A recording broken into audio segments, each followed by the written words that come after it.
Assalamualaikum warahmatullahi wabarakatuh. Saudara-saudara yang saya hormati, sebangsa dan setanah air dimanapun saudara-saudara berada pada hari ini, tentunya semoga sehat selalu. Hari ini kita akan mereview, menanggapi mengenai isu-isu yang tengah berkembang di tengah sosial masyarakat, di media sosial, yaitu mengenai terombang-ambing permasalahan legalitas daripada miras atau minuman keras. Nah, saudara-saudara, kalau kita melihat perpres yang dikeluarkan oleh Presiden Republik Indonesia, maka sebetulnya pemberlakuan minuman keras ini sebetulnya tidak kepada seluruh wilayah Indonesia, hanya mencakupi beberapa wilayah saja atau provinsi saja, yaitu NTT, kemudian Bali, kemudian Sulawesi Utara dan Papua.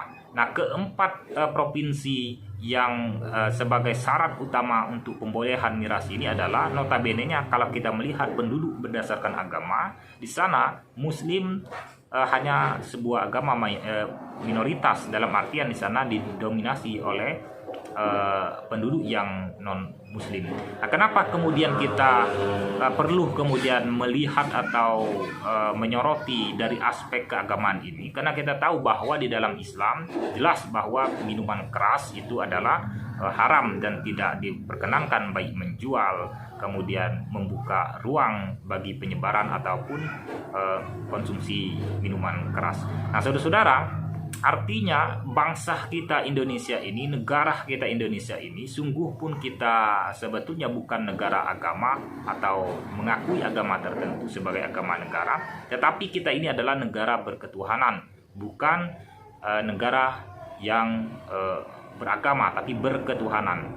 Nah, saudara-saudara yang saya hormati, kalau kita melihat misalnya saja dalam beberapa wilayah yang masuk kepada kategori memenuhi syarat dalam pembolehan minuman keras, di sana banyak, mayoritas misalnya saja di Sulawesi Utara itu mayoritas adalah Katolik dan Kristen.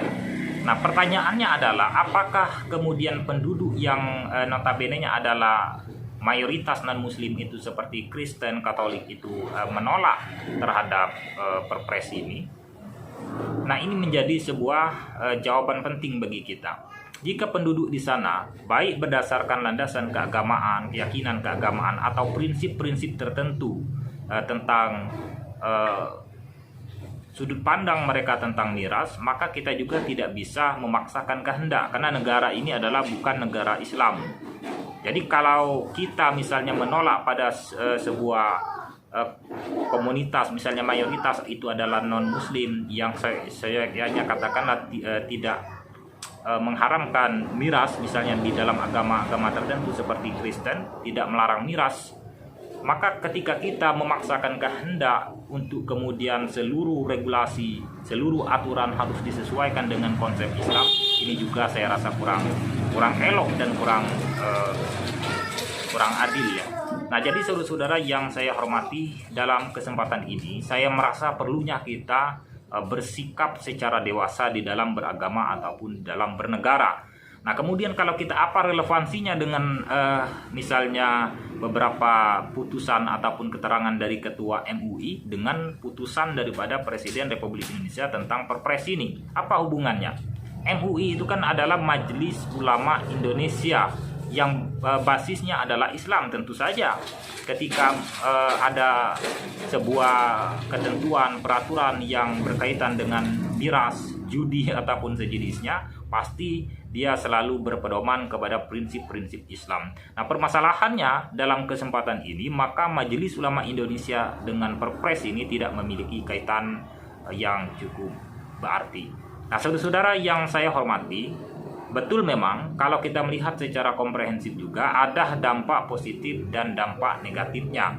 Dampak positif seperti yang telah disampaikan oleh beberapa pihak pemerintah ataupun beberapa pengamat misalnya, bahwa hal ini bisa meningkatkan investasi.